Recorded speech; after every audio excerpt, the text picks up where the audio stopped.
So hi guys, welcome back into the third episode of the British Tactics Through the Ages. Now this episode, third episode, would be actually split into part 1 and part 2. Part 1, which is now, will be on covering the 1800 to 1850. Then part 2 will be covering 1850 to 1900. So yeah, without further ado, I'll get started. The British Army really coming into 1800, the turn of century in 1800, was classed as the biggest power in military domination in Europe. You know, through its time dominating in India, trying to how to go at with America, and really fighting a lot of wars like the 7 Years' War with France. Especially things like the 7 Years' War and the Battle of Minden, and very famous things like that. Now, British tactics, also just to say, the British Army advanced kind of in wealth, well not in wealth, in better tactics, far more better skilled men. And also, throughout the 1800s, you actually got modern, well, classed as modern at the time, rifle regiments who would skirmish, but that'll be a little bit later on in the video. So yeah, they're still using the land pattern brown bess musket, still using that. But yeah, also the land pattern musket brown bess still fired the .75 caliber musket ball. So yeah, tactics still, as it's, you can kind of very dumb it down as saying they were still having a volley fire, still using volley fire tactics, mass volley fire, because of they're still using a musket. Technically, when people say that, it's yes and no. Not true, it is true. The British Army still used volley fire techniques. They still had the line infantry tactic, which was 2 rows in a line, huddle together, and make ready, present, and then fire, volley fire, spread it out like a horde of bees, hornets.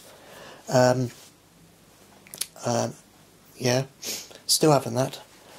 Still, of course, tightly packed together, because, of course, when you're firing a massive, basically shrapnel, grape shot, anything with mass, it would spread out and kill much more quickly and more effectively. That's really what the British Army tactic at the time. But it worked against the French in the 7 Years' War and the Americans at some battles in the American Revolutionary Wars.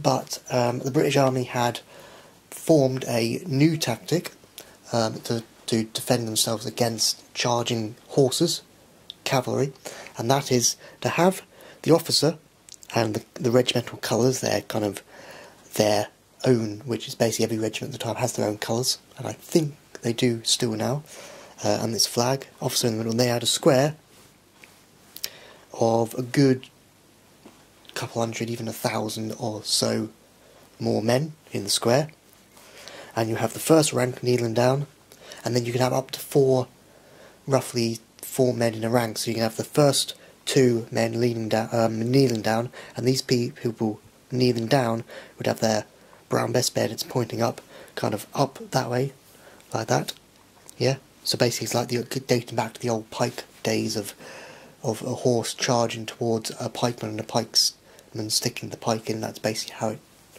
dates back to, but having the front row, or front 2 rows, kneeling, with the bayonets sticked up, 45-degree angle, then the 2 rows in basically a line infantry tactic, pointing their brown bess muskets out, that way, that way, that way, and then that way. And that was the defensive square. It was still make ready, present, fire, it was still on word of command. And they used this right through Napoleonic Wars. The Napoleonic Wars was kind of the epitome of the British Army tactics, especially the Battle of Waterloo. The British Army used against the French cavalry, the cuirassiers and the chasseurs, very effectively, using these defensive squares, and they used them up right through, as late as you're going to see in the video, very, a lot of times, basically. So yeah, really, because originally tactics were against horses, you know, from the 60s, from, well, mainly 1700s, were standing in the line, the line volley fire tactic, and, you know, firing en masse at horses. But of course, 1800s come along, the British Army had to, you know, up its game with a better defensive square, and it was so brilliant and used so effectively that any officer was very nervous for that square to be broken. If it was broken, that's it. Men scatters, body parts scatter, blood scatters. You know, they're gone. That square is basically a brick wall, to an extent of not being as thick as a brick wall, but thick enough. And it was, you know, very, very kind of scary seeing that big bounding horse coming to a guy who's kneeling down with a bayonet. And it was, you know, same on the other side with a French cavalryman seeing a great wall, a great line or a great square of red, and suddenly massive gunpowder going off, and knowing that you might drop the floor. But yeah, so yeah, again, British Army tactics, that was the tactics at the time: line infantry tactics, volley firing, and the mass defensive square against cavalry.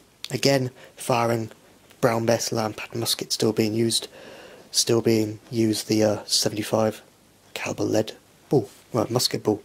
This is technically French one, possibly 1815 Battle of Waterloo era, maybe, possibly.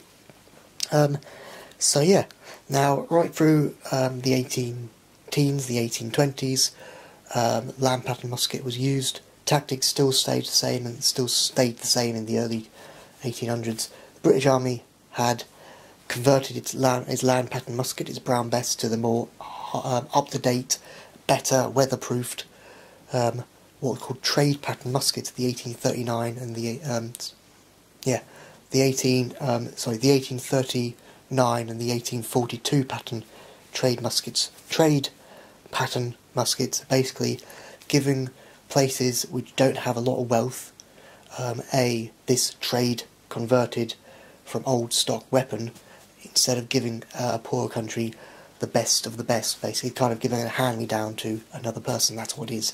The 1839 and the 1842 pattern trade muskets. So that's what. So it's basically Brown Bess converted to percussion cap system, and that's the British Army arms back then. Then 1840s come along, still exactly the same, line infantry tactics and cavalry square, didn't change much, really. The uniform changed very, very slightly, but just only slightly. It's still wearing red, of course. Then when 1850 comes along, specifically 1853, the British Army adopts a brand new rifle. Well, rifled musket in a way.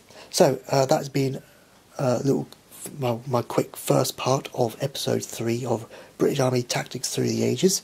As I said, still volley firing en masse, 3 rounds a minute, Lamb pattern musket being used. Volley firing, still a line infantry square being used en masse, still, you know, 60 to 75 yards, then fire or march up to 60 to 75 yards, then halt, then get the orders to fire. It's still, you know, a yard game type of thing. And then, of course, the brand new of the 1800s cavalry defensive square that the British Army used against oncoming cavalry. So, thanks for watching, guys. See you in the next part. And, yeah, hope you stay safe. See you guys. Bye.